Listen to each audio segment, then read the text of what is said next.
देखिए यहाँ पर हम लोग हिंदी व्याकरण पढ़ रहे हैं। हिंदी व्याकरण, व्याकरण किसे कहते हैं इस बात का हम सब लोग पहले ही से जान चुके हैं कि व्याकरण किसे कहते हैं।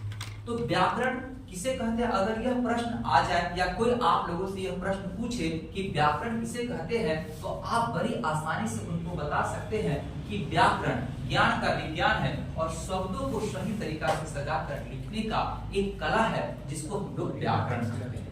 व्याकरण किसे कहते हैं इस बात को हम लोग जानते हैं कि व्याकरण क्या है, ज्ञान का विज्ञान है और शब्दों को सही तरीका से सजाकर लिखने की एक कला है जिसको हम लोग व्याकरण कहते हैं। तो व्याकरण में हम लोग संधि पढ़ने जा रहे हैं कि संधि क्या है।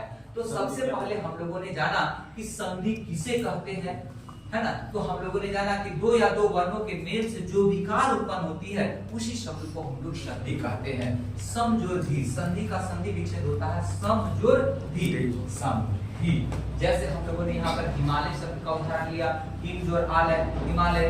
जैसे हम लोगों ने यहाँ पर विद्यालय का उदाहरण ले सकते हैं, विद्या जोड़ आलय, यानी कि विद्या का अर्थ होता है जहाँ पठन पाठन का कार्य होता है और आलय का अर्थ होता है घर, यानी कि जहाँ पठन पाठन का कार्य जिस जगह होता है उसी को हम लोग विद्यालय कहते हैं। तो अब प्रश्न उठता है कि संधि के कितने भेद होते हैं। तो संधि के 3 भेद होते हैं। कितने भेद होते हैं? 3 भेद होते हैं। संधि के कितने भेद होते हैं? 3 भेद होते हैं।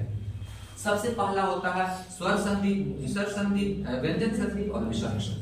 3 प्रकार के संधि होते हैं, स्वर संधि, व्यंजन संधि और विसर्ग संधि। संधि के 3 प्रकार होते हैं। कितने प्रकार होते हैं? 3। स्वर संधि, व्यंजन संधि और विसर्ग संधि।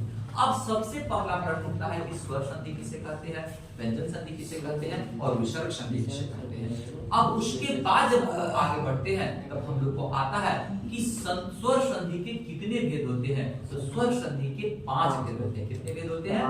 5 भेद होते हैं। अब इन 5 भेदों को हम लोग पढ़ने जा रहे हैं, जो हम लोग अब आइए 5 भेदों को हम लोग जानेंगे कि संधि के, स्वर संधि के कितने भेद होते हैं। तो 5, और वो 5 भेदों के बारे में हम लोग जानेंगे। ठीक है, तो चलिए हम लोग आगे बढ़े।